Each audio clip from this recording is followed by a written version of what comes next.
The renewed hope upon which the president rode to power began to dwindle from day one. Pastor Tunde Bakare don give Tinubu woto.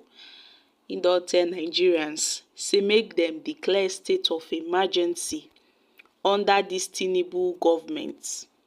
Say the way things dey go for Nigeria, e come be like say na military regime we dey. No be small thing Pastor Tunde talk o. E just dey give Tinubu back to back, my country people. Pastor Tunde Bakare was once a presidential aspirant in the 2023 presidential election.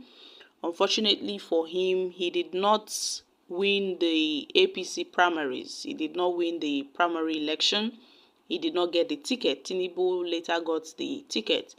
And ever since then, he has been firing the president and criticizing Tinubu's administration, how his administration has suffocated economic policies, how Nigeria has descended into tyranny under Tinubu's watch, how Nigerians should declare a state of emergency amid political banditry under this Tinubu's government. And at the center of this political banditry is the motor park brand of politics practiced by the old brigade politicians included President Bola Tinubu. And this was delivered as a sermon, as a message to his congregation. He gave his general opinion on Tinubu's government and how the National Assembly have on several occasions unconstitutionally endorsed Tinubu's several abuse of power, several abuse of office. The National Assembly have endorsed Tinubu's unconstitutional activities. That Tinubu should stop praying to God and embrace humility. That Tinubu is doing like a god now. He's doing like he's some kind of deity in this country. That the renewed hope agenda Tinubu used to enter Aso Rock started falling from day one. Now, Pastor Tunde Bakare is preaching democracy to a man who stole an election through INEC, who stole the mandate of Nigerians through INEC. It seems that some people do not really follow what they preach. Yes, Tunde Bakare said Tinubu's government has caused more hardship in Nigeria than it was in Samaria, where parents had to resort to eating their children. You know, that the National Assembly is the weakest we've ever had in the history of Nigeria, that this current National Assembly is the weakest we've ever had. And they've on several occasions wrongly supported the president's misuse of power. He really criticized, Tinubu's government. For those that do not know Pastor Tunde Bakare, he is the general overseer of the Citadel Global Community Church. And on Sunday, he gave this powerful sermon that Nigeria is descending into tyranny and abuse of power under Tinubu's administration. That Nigerians should look out, that while we are sleeping, Tinubu has been working day and night trying to secure the judiciary, trying to secure other states, trying to buy other states, to get other states, even if it means getting them through the back door. Now, wow, according to Tunde, Tinubu is playing a motor park politics and Nigerians should cancel him. Now, I wonder, this is the same Tunde Bakare that led protest against the Goodluck Jonathan administration.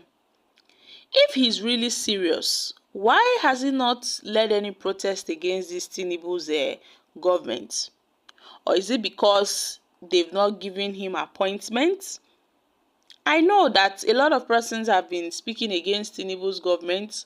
Those that have been speaking against his government is either, they've not given them appointments, or they are genuinely speaking against Tinubu's government.